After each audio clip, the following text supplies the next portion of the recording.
Greetings from beautiful Chester. My name's Mark Tanner, and as well as being the bishop here, I have the privilege of chairing the trustees for CPAS. And it's a delight to see how those two things come together. Just the other day, I was in a primary school, church primary school in the diocese, and they were telling me about the brilliant things they've been doing on their school ventures.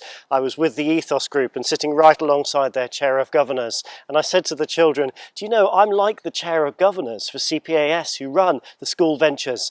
And they were wide-eyed. Wow, it's brilliant, thank you so much. And that's sort of what I want to say to you as well. Thank you for all that you do to support us in CPAS, not least as we have been seeking to appoint John Dunnett's successor. My own devotions as I pray morning by morning seem to me to have circled around two stories of succession in the scriptures. The first is around Elijah and Elisha, and you'll know the events of 1 Kings chapter 19. Elijah, who flees the angry Queen Jezebel, finds himself on the mountain of the Lord, and then the Lord says, come out because I'm about to pass by. He's not in the earthquake, he's not in the wind, he's not in the fire, but he is in the sound of silence. And after that encounter, Elijah goes back and does a number of things. He raises up leadership, so King Hazael and King Jehu, son of Nimshi, which must be one of the very best names, I think, in the whole of the Bible. He raises them up, but even more importantly, raises up Elisha, who will follow him, who will be his successor in the work of the Lord.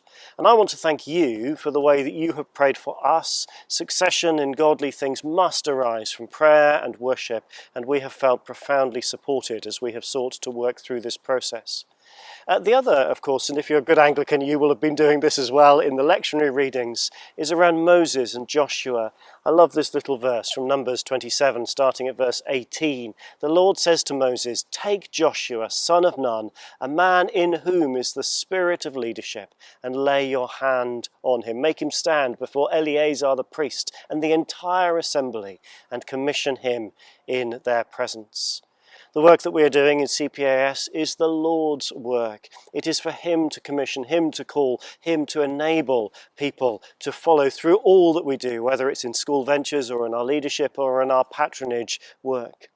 It's my delight to tell you today that after long and prayerful process, we as trustees have invited the Rev Jon Scamman to become the next CEO of CPAS.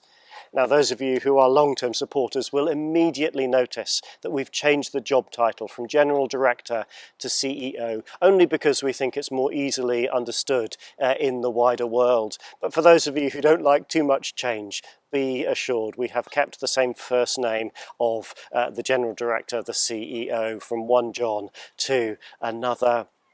Jon Scamman is currently Vicar of St Thomas's in Lancaster. It's a large church here in the north, and it's been great to see over the years how he has led them in their growth, in their worship, in their discipleship.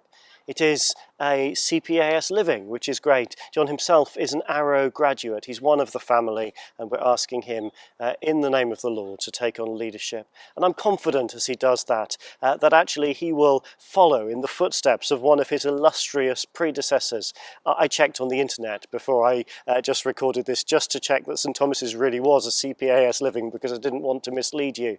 And it turns out that one Joseph Armitage, who was the first ever vicar of St Thomas's Lancaster, left there in May 1845 to become what was then called the Secretary of the Church Pastoral Aid Society. So John is following in illustrious footsteps. More importantly though, he is a man of deep biblical faith. He's rooted in the leadership of the people of God in the local context. He's oriented to and around the lost with a compassionate heart that will lead him in leading us in the mission of God. We're delighted that he has accepted our offer to lead us at this time as he clings to the Christ he loves and serves and leads us to do the same. I commend him to your prayers and thank you for all your support. God bless you.